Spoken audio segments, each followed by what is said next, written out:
ये हिंदुस्तान की पूरी जमीन पर एक रूहानी इनकलाब है, एक जमीनी इनकलाब।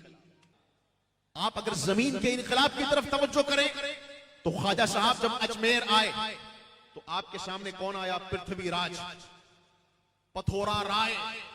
ये पृथ्वीराज आपके सामने आया, आपको तंग करने लगा। अना सागर का वाकई आपके सामने है, वो तालाब का वाकई आपके सामने है, वो ऊंटों को बिठाने का वाकई आपके सामने है। वो ख्वाजा साहब को हीले बहाने से तंग करने लगे। जब बहुत ज्यादा तंग कर दिया गया मुसलमानों को तो ख्वाजा गरीब नवाज रहमतुल्लाहि ताला अलैह सब्र और इस्तिकामत के साथ उसके मजालिम को बर्दाश्त करते रहे। लेकिन एक दिन मुसल्ले पर आपने मुसल्ले को अपनी मुट्ठियों से भेजा और भेज कर कहा, ऐ अल्लाह, कोई अपना इस्लामी शेर इस पृथ्वीराज के ऊपर मुसल्लत फरमा दे, इस पर मुसल्लत कर दे। अब जमीनी इनकलाब की बात को सुने। इस हिंदुस्तान की जमीन पर कलमा पढ़ने वाले अफराद गिने जा सकते थे, लेकिन जब ख्वाजा साहब का वुरूद हुआ 90 लाख लोगों के दिलों में कलमा आ चुका था। एक बात, ये रूहानी इनकलाब था। अब जमीनी इनकलाब को सुने। जमीनी इनकलाब यह था, यहां ख्वाजा साहब ने मुट्ठियां भेजी हैं और अल्लाह से दुआ की है कि पृथ्वीराज को कोई इस्लामी शेर मुसल्लत हो जाए। वहां अफगानिस्तान के अंदर शहाबुद्दीन गौरी जब सोता है तो ख्वाब में एक बुजुर्ग तशरीफ लेकर के आते हैं। अब वो जब बुजुर्ग आए, उन्होंने शहाबुद्दीन गौरी को झंझोड़ा और उठा करके कहा, आप यहां क्या कर रहे हो? हम तुम्हें हिंदुस्तान दे रहे हैं, आओ हिंदुस्तान की तरफ अपने लश्कर को लेकर के आओ।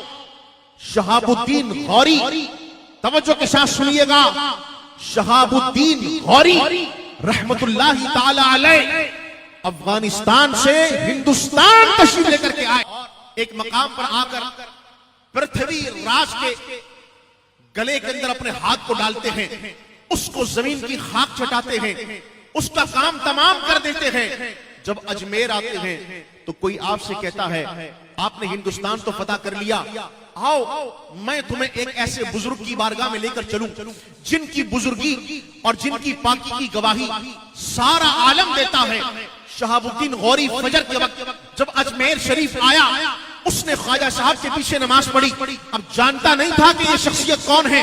जब मुलाकात का वक्त हुआ, आगे बढ़ा, ख्वाजा साहब ने जैसे ही चादर उठाई तो चेहरा ख्वाजा साहब का देखा, हैरान हुआ, कदमों में गिर पड़ा, लोट पोटने लगा और लोगों से मजमे आम में कहने लगा, मैं सुल्तान हूं, शहाबुद्दीन गौरी हूं, और अगर कोई अफगानिस्तान में मेरे ख्वाब में आकर मुझे हिंदुस्तान पर चढ़ाई का बार बार कह रहा था तो ये अजमेर का ख्वाजा गरीब नवाज ही था।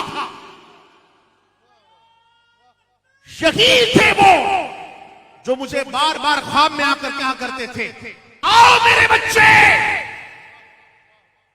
पृथ्वीराज के मजालिम से मुसलमानों को आजाद करवाओ। अब सुल्तान शहाबुद्दीन गौरी दस्तबोसी करते हैं।